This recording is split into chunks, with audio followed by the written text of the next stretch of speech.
One thing I'm kind of surprised by is that I haven't looked very much at France. The only thing I've ever looked at is the food. So we're going to change that today. Today we're taking a look at why did no one tell us about this part of France. And this is by Katie and Dan in the Van, which I think is a cool name. Link will be down below so you can go and support their channel. She does amazing work, and it seems like she's going on along with Dan now. So go ahead and do that. That would be great. I think it's going to be a lot of fun. Before we get going here, go ahead and like the video, and let's see what we can see. This week, we're headed further into France to explore the gorgeous countryside and charming villages of the Dordogne Valley. I think it's more like Dordogne. Dordogne. Dordogne. Look, we're never going to get this right. But you know what we mean. Well, I mean, my French is horrible. I've never learned how the sounds to make. So doesn't mean I never will, because when I visit, I would like to at least try and say some of the basics. So anyway, I can feel their pain on that. And I don't think they're saying it right. Dordogne. Look, we're never going to get this right. But you know what we mean. They're trying, though. Is it Dordogne? Oh, God, that's horrible. while a popular French holiday destination, it's not an area that you hear a lot of international visitors talk about, at least not Canadians or Americans. But does it deserve to move up the ranks as a top tourist destination? Well, we're about to find out, because we're going to be exploring the gorgeous landscapes, the charming villages, the ancient cave art, and the amazing chateaus of the Dordogne Valley. Welcome to Saint-Émilion. Okay. Let's go explore. This place is so cool already. It feels like the whole town is just like carved out of limestone. From what I can see, this whole town consists of vineyards, churches, castles, and maybe a few houses that look like churches and castles. Yeah. This is a crazy place. So beautiful. It just feels ancient. It does. It feels like it's just emerging from the rock. Wow.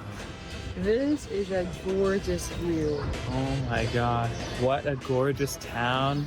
What a gorgeous setting for a town. Of course, this whole region around Bordeaux is known for its wines, and this area in particular is known for its merlots. The only thing is, we aren't really wine drinkers. What? So, once again, we can't really truly benefit from what this town has on offer. But we can enjoy the views. This whole town is built on a hill as well. Cobblestones everywhere. Good thing I've got my tactical shoes here. Oh, dang it. There's no stairs there. And I was just going to say that it looked pretty flat, but obviously not. So the thing... Yeah, and you're wearing the wrong shoes there, buddy. But I guess he didn't know what was happening. This town is really famous for is the Monolithic church, which we're about to visit. And this is a massive church, literally carved out of the rock. It's so cool. And the bell tower where we just were is just popped on top of the cliff. But the rest of the church is all just like dug out from the actual stone. Fun fact, this is the largest rock-carved church in all of Europe. Unfun fact, you can't take pictures inside. This is such a fascinating... Oh, man, dang. I was looking forward to seeing it, but that makes sense. You can't take pictures inside of a church. Well, I understand why they would say that. But a church carved out of a rock. That would be awesome. I would love to see that. I know here in Spain they have homes that are in caves in Granada. But an entire church carved out of a rock? That would be awesome. Town.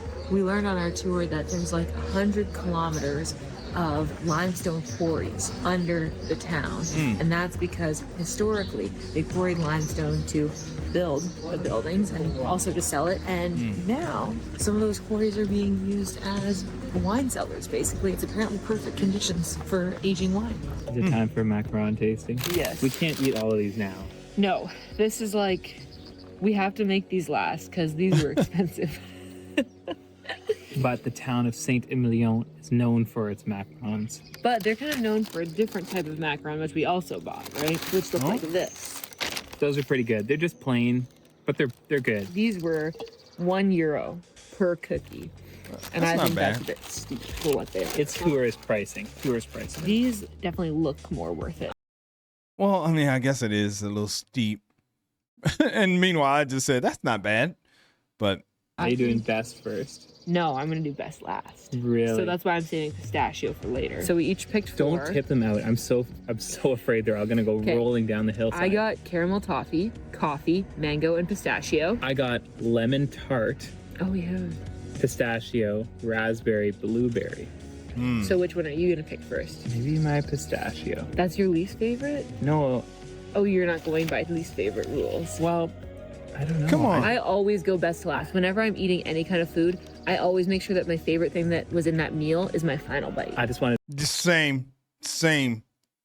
That's what I do. If I take a bite and it stays super good, I don't take a bite out of that thing again until the end, or at least wait, make sure it's the last bite of whatever I'm eating. So I'm with you, Katie. Dan, get it together, Dan.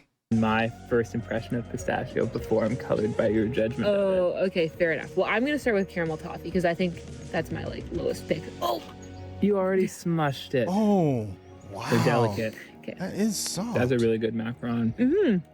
That's what I would want a macaron to be, I think. I haven't had that many in my life, but Yeah, this is really good. As far as macarons go, this is that's good. quite good. I haven't had that You're many used either. to seeing us do van life, but this afternoon we're trying out cave life. Or at least cliff life. We're at Roque Saint-Christophe, and we're gonna see some caves, some cliff dwellings that have been inhabited at different points throughout history since basically prehistoric times up Cliff until dwelling.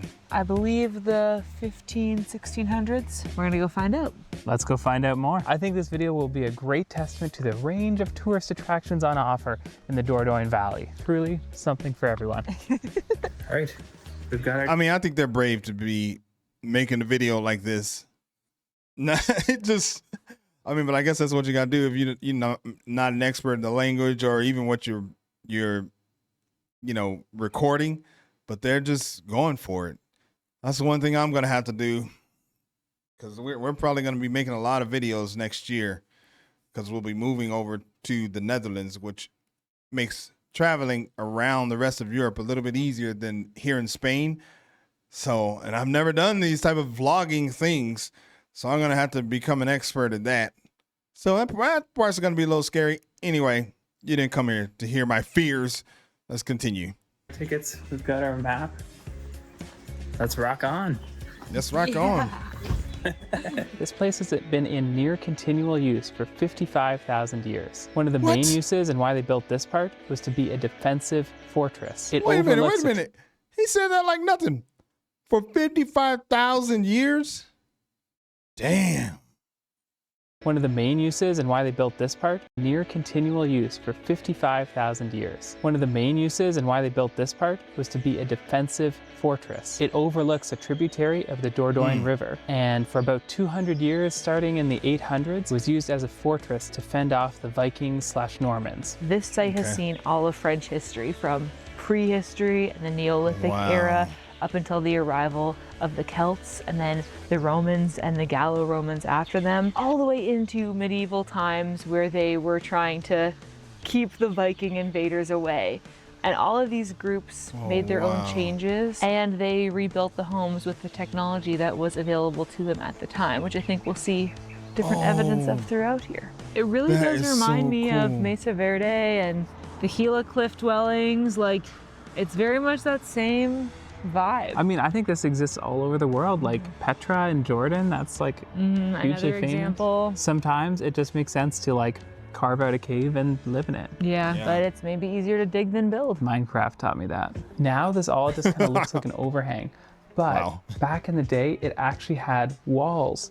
So it kind of looked more like a village. A lot of it was destroyed in the 16th century. But we've got this model to show what it would have looked like before then. I personally think this is the coolest part of this whole place. These are recreations of the medieval winches that they would use to bring stuff up and down. This one was for water, the well winch, and this one was for any other type of cargo. So the way this thing would have worked is that people would go inside the wheel and walk to spin it, which would then reel up the rope and pull up the barrel. I think that's pretty funny. It's basically a human hamster wheel. They actually have a ton of medieval engineering true. here. Like that's a crane, and this thing is I guess a capstan. I would just call it a winch.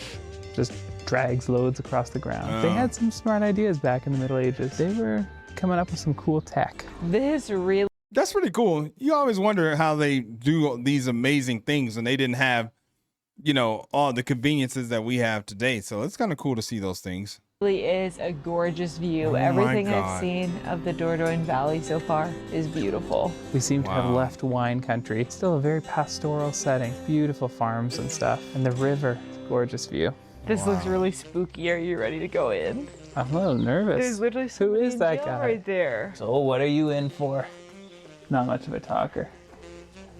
He seems a bit Oh, forlorn. Look, I get that not everyone is into prehistory and anthropology, but somebody's got to take an interest in the troglodytes. Yeah, I That's mean, gonna be us. exactly. If there's someone that's always going to come out to see what the troglodytes have been up to, Show support. it's us. No, but actually, like, this is called the troglodyte city, and troglodyte does just Troglodyte. technically mean cave dweller, but Yeah. like, I really think of it as like troglodyte derogatory, because I don't know, I it think has been used as historically- an insult and stuff, Yeah. but yeah, like everything around here in France, like there's different like cave dwelling sites you can see, and they're all always called troglodyte troglodytes. villages. Yeah. To think Oh. that people have been walking through this tunnel to get from one part of the city to another for thousands of years, that just blows my mind. In this That part, does they've blow my recreated mind. the buildings to show what it would have looked like in the Middle Ages. Yeah, so it's oh, don't go away yet. I In want to this see part, that. they've recreated the buildings. Oh, wow. That is, I mean, I could live there right now. I think that'd be so cool. Living in the rocks with a nice little window like that, that'd be great. To show what it would have looked like in the Middle Ages. yeah, so it's actually closed in over here. That's so cool. Home decor inspo. Oh, I see. Torture room. It's hard to overstate just how excited we are for this next destination in the Dordogne. Dan and I are both really obsessed with early human history and archaeology, and what we're about to see tops our bucket list. We're seeing Okay. the Lascaux Caves, a cave that was accidentally discovered by a group of teenage boys in the 1940s that happened to be holding the world's most impressive collection of cave art, dating all the way back to 17,000 years ago. Even though we're walking through a replica, the impact of these paintings is just as real. We experience the caves just as the original users would have, and it almost feels like they're in the cave with us. The caves were rebuilt down to the millimeter and are even authentically cooled, but you can't film in the replica cave, only in the workshop. Fortunately, the workshop houses duplicate sections of some of the most impressive art from the cave. I think it's a beautiful testament to the human story that when we realized that visiting the original Lascaux cave was beginning to damage the art inside, we decided to stop going there. Instead, we developed the technology and techniques necessary to perfectly replicate it. From my experience, the sense of awe is perfectly preserved. From the larger-than-life bulls to the herds of horses that appear to run in the flickering candlelight, these paintings are truly breathtaking. But much of it still remains a mystery. There are symbols we can't decipher, and scenes whose meaning has been lost to time. What's clear is that this cave was a place of great importance. Life 17,000 years ago wasn't easy, and yet the people took the time to make art and tell stories, a human practice that lives on to this day. So obviously what we're seeing today is just a representation, but it's crazy to think that the real Lascaux cave is just up in those hills back there, Over there. hiding, staying safe away from people. I think it would be super cool if you could go. I mean, I obviously can't go inside of it. I don't know. I wish you could just see it.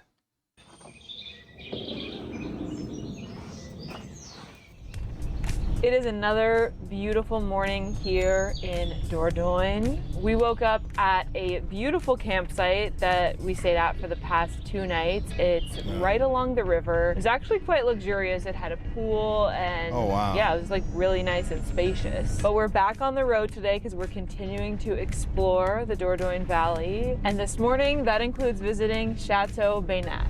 This village is really I think we want to do that. Lisa and I want to get a van. I don't know. I don't even know. I don't know the first thing about that, but that sounds like it'd be fun. Get a van and travel around Europe. And of course, put it on YouTube. built just on a cliffside. Like, what? That is a very steep street right there. I don't know how the van's gonna handle it. Okay, we made it. Oh yeah, the hill was not a problem.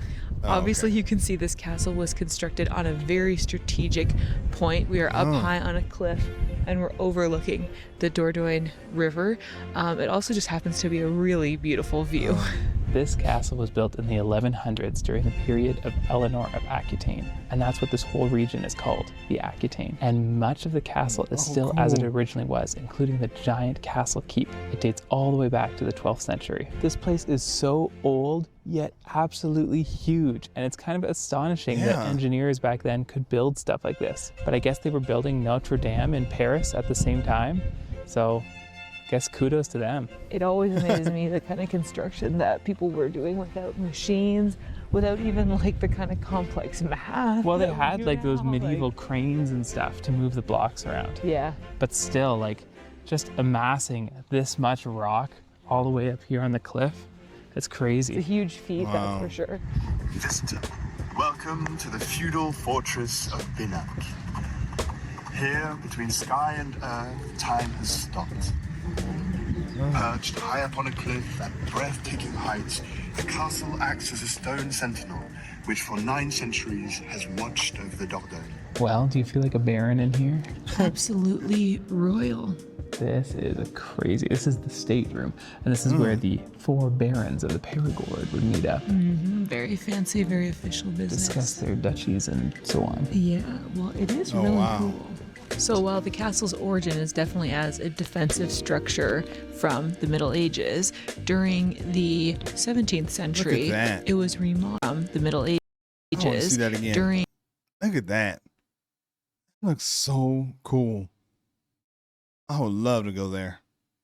In the 17th century, it was remodeled to be more of a residence, which we can see in here. There's wood paneling on the walls, some fancy decor. This is what I normally picture when I think of a castle, though obviously, you know, there's different castles for different time periods, but I always find like the true medieval castles to be so like cold and scary and foreboding. This gives more of a cozy feel, but we only really unlocked that, I guess, going into more like, you know, 1700s. Before then, it was all business, just scary stone buildings. If you go long enough ago, there were all these feudal lords that were fighting over their like tiny little kingdom. But then later on in France, it was united under a monarch. So it was more about showing off your wealth. Exactly, being an aristocrat. Well, this has been a very cool place to visit. I think the most stunning thing about this castle is just like its location. Like we are truly on a huge cliff. Very impressive structure. I would definitely rate this as worth visiting if you come to the Dordogne. In fact, visiting castles is one of the primary activities to come to the Dordogne for. This is what this area is known for. It's known as the second Chateau County after the Loire Valley. So there's one castle on the cliff above us, but from here I can see 1, 2, 3 others just from this spot. What? Where was the first one? But from here I can see 1.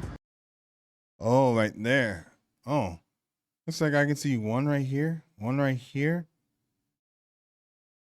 2, 3 others just from this spot all along the Dordogne River. I think this whole region's just littered with castles. This evening we are in Dordogne, which is another beautiful like medieval village. And really it's so just cool. like 10 minutes from Beynac. We are once again up on a cliff and in this really cool walled city that has all these beautiful gates. During the 100 Years' War, they walled off this city, and it actually changed hands many times between the English and the French. Do you smell that? Something smells fantastic. Oh my god, that smells so good. I think it's probably like, it's like waffle cones for this ice cream place. Go get some. Come on, man. You can't walk by food on this channel and not go buy some. You can't tell us it smells good and not go get it. I guess they can do whatever they want, but I'm just saying. It's like waffle cones for this ice cream place. Just the sensory experience of being here, like everything smells so good, the plants are in bloom. Yeah, the flowers, it's just lovely. I'm feeling particularly grateful to be here today because I just saw a message in our family group chat earlier that said there was snow in the air, and it is May 2nd. And meanwhile, it's like 25 and sunny here, like truly perfect weather. It is a great place to be. I'm loving it. She's already wearing this one. I just really like the idea of this type of town. Oh, come on, man. You can't talk about your girl like that in public. She likes it. It's not exactly the same. It's such a pretty color. It is a pretty color. I feel like maybe red's more. I like the red on you. Oh, that's nice. What a view. This might be the best my view we've seen all God. day. Way over there on the top of that cliff is the castle we were at this morning. My new Oh. working theory is that you simply cannot go wrong in the Dordogne Valley. Yeah, Everywhere we go, even small towns, are just so cute. it's gorgeous here and so historic. And there's no way you could see all of this without a car. Unfortunately, this area is just too rural to have super yeah. strong public transit that connects everything. I'm sure you could do a bus tour or something like that. I think having the van is a really big asset to us, and there's a ton of airs and campgrounds, which has made it really easy for us to camp around here. And there's nice campgrounds too. So I want to know, was Dordogne on your radar? And No. is it now that we've shown you a sample Yes. of what it has to offer? Let us know below. I get the sense that this is obviously a popular place to go. Like some of these towns, they're pretty touristy. There's Yeah. lots of French people here, Oh, Yeah. on vacation, and other Okay. Europeans as well. But I feel like, at least back home in Canada, in North America, is this really thought of as the area to go when you go to France? I don't know if it is, but oh, that was good. That was cool. I'm glad I got to see that. Obviously, I have a lot more to see and explore around Europe, but France in particular, since that's what we're looking at here today. Hopefully you like that video there. If you have a video that you want me to watch about your country, there is a link down below for the recommendation form. You can fill that out. I'll do my best to get around to it. If you like that video and you want to see more just like it, then subscribe to the channel, man. It's easy and it's free. My name is Greg. Catch you on the next video. Peace.